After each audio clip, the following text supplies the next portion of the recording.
All right, if you're running a small or medium-sized business, listen up. This whole explainer is really about one thing: survival. Because the AI revolution isn't coming, it's already here. And for a lot of companies, the biggest threat isn't some new competitor. It's the resistance to change, the inertia that's already inside your own walls. And believe me, we have all seen this story play out before. I mean, we all remember this, right? Blockbuster. In 2007, they were on top of the world. By 2010, they were filing for bankruptcy. And this wasn't some freak accident. It was a slow-motion train wreck. They literally saw the future knocking on their door when Netflix came calling, and they chose to laugh it off. It's the poster child for corporate inertia. And this is why the threat today is so different, and frankly, so much scarier. Back then, it was a battle of giants. Today, it's your established business against maybe a trio of smart people in a garage armed with the right AI tools. They can disrupt an entire market from their laptops. They are the new Netflix. And if you don't act, you risk becoming the new Blockbuster. So get this. Your biggest competitor probably isn't even that trio in the garage. No, your real enemy is that quiet little voice inside your own organization that says, "But we've always done it this way." That is the real fight. The enemy isn't external. It's your own company's inertia. So let's be crystal clear on what we're actually fighting here. Think of organizational inertia as this invisible gravity always pulling you back to the status quo. It's the sum of all your habits, your processes, your culture, all the things that keep you from making a change even when the writing is on the wall in huge glowing letters. And if you need another cautionary tale, just look at Kodak. This one is almost unbelievable.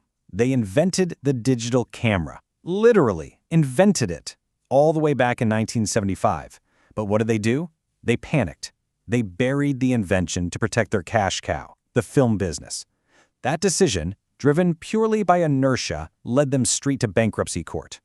You know, this isn't just a pattern of bad luck. It's a well-documented phenomenon. Clayton Christensen nailed it in his book, The Innovators' Dilemma. Basically, successful companies get so good at making their current customers happy with tiny improvements that they completely miss the next huge wave of innovation. Because at first, it doesn't look like something their existing customers want. Not yet, anyway. So for small and medium-sized businesses, what does this inertia actually look like on a Tuesday morning?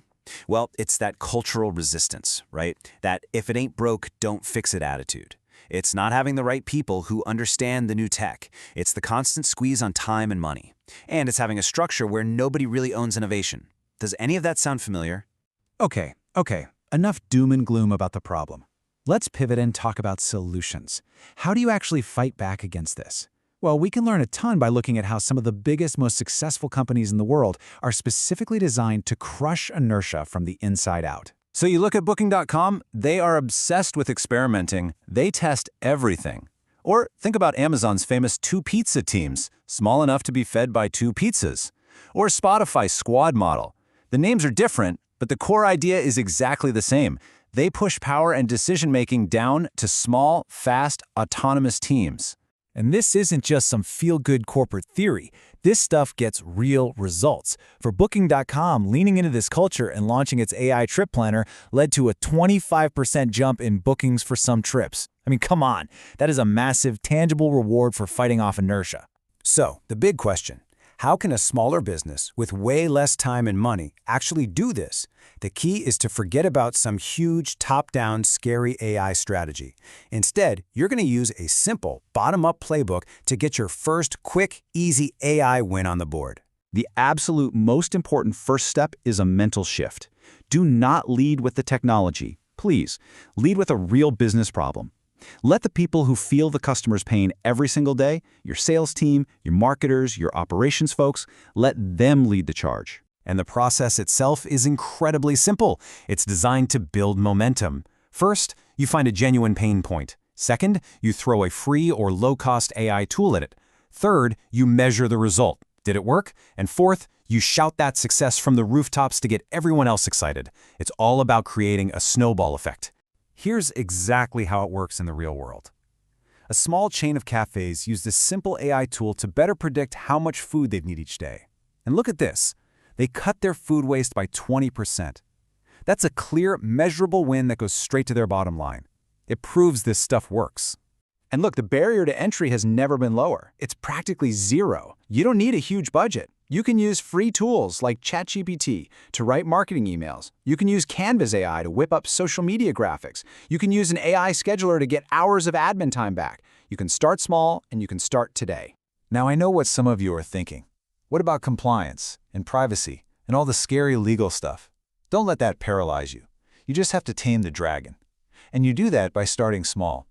Pick a platform that already has compliance baked in, like Microsoft Azure AI, and draft a simple, one-page AI ethics policy. That's it. You can build from there. Okay, so once you've got a few of these small wins under your belt, and you can feel that momentum building, it's time to hit the accelerator. Let's look at how you move from just doing scattered experiments to building a real engine for innovation inside your company. The flow looks something like this. First, you form a small AI lab, just a few enthusiastic volunteers from different departments. Next, you can give your AI a secure memory of your own internal company data. It's a process called RAG, and that makes its answers incredibly relevant. And finally, you use that new power to run internal hackathons to solve real problems, fast. But this means we have to completely reinvent what a hackathon is. Forget the old way, right? It was led by IT, it was slow, it was expensive, and you needed a team of coders. The new way is business-led. It's fast, it's cheap, and it uses no-code tools so that anyone with a great idea can build a working prototype. And the tools to do this are already here, and they're getting better every day. Services like Lovable can build you an app prototype just from a description. And tools like Windsurf can help the developers you do have move way faster. This makes innovation accessible to absolutely everyone. And does this approach work? You bet. One French SME ran these kinds of business-led AI events and saw a 30% spike in innovation coming out of their marketing department alone. This is how you embed AI into the very DNA of your organization. Which brings us right to the bottom line. In this new era, standing still is the most dangerous move you can make. Inertia isn't just something that happens to you anymore, it is an active choice. And it's a choice you and your business simply can no longer afford to make. The great economist Joseph Schumpeter had a term for this: creative destruction. It's this powerful idea that for new, better things to be created, the old ways have to be destroyed. The lesson for today is brutally simple. If you don't creatively disrupt your own business, someone else will gladly do it for you. So, I'm just going to leave you with this one question. Right now, at this very moment, that small, hungry team in a garage somewhere is building the future of your industry. The only real question left is, what are you building?